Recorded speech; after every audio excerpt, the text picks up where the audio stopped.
Is COVID back?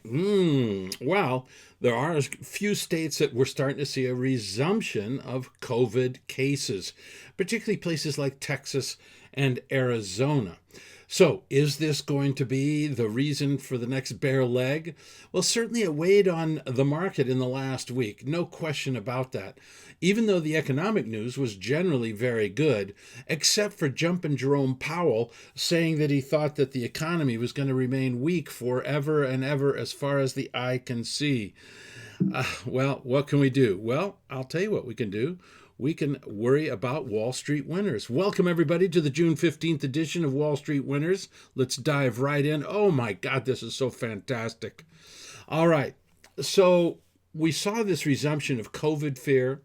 We didn't like Jumpin' Jerome Powell, Fed head, talk about how the economy was going to be weak for a year or so. The market didn't like that, so it sold off on Thursday, but rebounded somewhat on Friday. But the price action on Friday was not that great. And so I think it's best to be, shall we say, cautious. I don't think that this is the beginning of the bear market that I did a special video presentation on a week and a half ago. I still think that's going to be a little bit later. Investors are looking at the COVID situation, but they're confused. Jerome is saying that the economy is going to remain weak, but the unemployment report, which came out the previous week, was really very strong. I mean, it still showed very high unemployment, but the gains were incredible. And of course, initial weekly claims is getting lower and lower each week. And the economy is opening up more and more every week. So we have conflicting indicators. Probably best to be cautious. Cautious, I think, is the word. Not bearish, still bullish, but cautious. Let's be long, but not strong. We can see here that the buying and selling pressure were basically equal on Friday. Nasdaq. Now this one's pretty interesting because it had the same kick in the teeth on Thursday, rallied weakly on Friday, but the purple predictor went up on Friday. I don't think it made a new high, but it came very close to making a new high. In other words, the smart money is buying Nasdaq stocks. They don't like the old cyclicals that are in the Dow and the S&P. We want that sexy technology. Seasonality, we're still on a neutral signal as far as the stock market is concerned, and we're on a bull signal on the utilities. You can see here, if we the one that's most applicable is the green line, and we're really going into a period that's kind of sideways. If we look at the blue line, we might get a little bit of a dip. Maybe the dip has already started.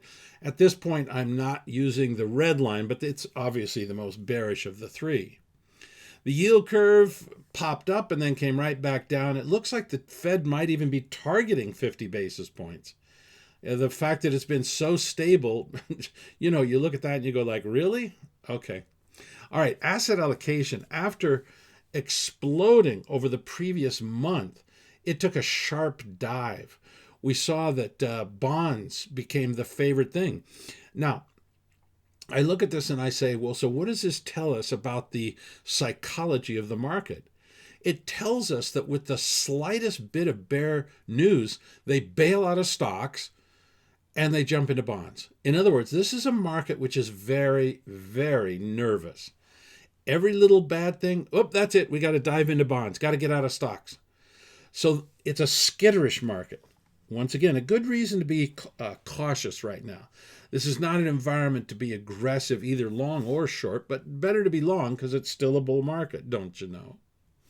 Our risk indicator, same thing, came down. They didn't want risk at all. Bonds, yes, bonds. Give me bonds. I don't want to be in this crazy stock stuff. Well, maybe some of those sexy tech stocks. But other than that, I don't want to be in stocks. EFA, basically same story. Okay, here you can see the bonds rallied. Through the whole week they rallied. Even though the stock market was doing well, bonds were going up as well. Purple predictor has been bullish for a long time. Key factors. Now I want to break this down. This is quite interesting to me. The green line is Treasury yields. And you can see they spiked up and came right back down this week. If we go up, we get to the blue line. The blue line is 10-year treasuries in Germany. Rarely are 10-year treasuries in Germany higher priced, have higher yields than 10-year treasuries in the US. You can see on the whole chart, most of the chart, the blue line is under the green line, showing that interest rates are lower in Germany than they are in the US. But that is not the case right now. Now, that's the biggest competition for treasury yields, so you'd think that that would cause treasury yields to go up. Let's go to the chart itself, the red and black lines. That's commodity prices. They lead treasury note yields. They're going up. Up at the top, we have gold prices. Gold prices have been in a major bull market, you can see, since 2018, suggesting higher interest rates. But my 35 years of testing has shown that if gold goes up, it doesn't mean that interest rates are going to go up.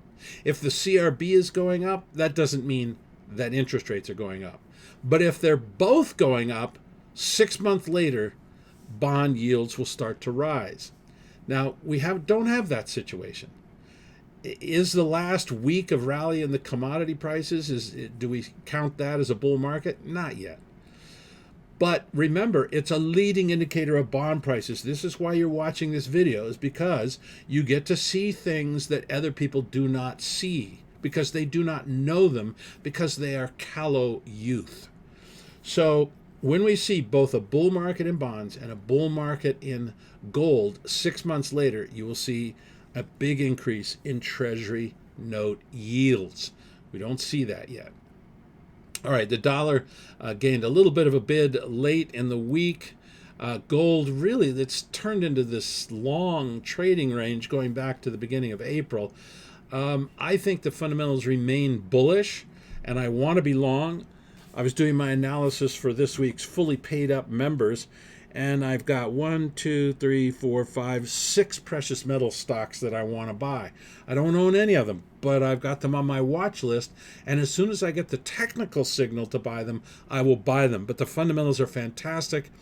Earnings are growing much faster than the PE ratio is, so they're cheap. Our short-term indicators, gold key indicators, are basically neutral at this point. Although we did see a spike in the lower one, it was after a sharp drop, so we'll call that neutral.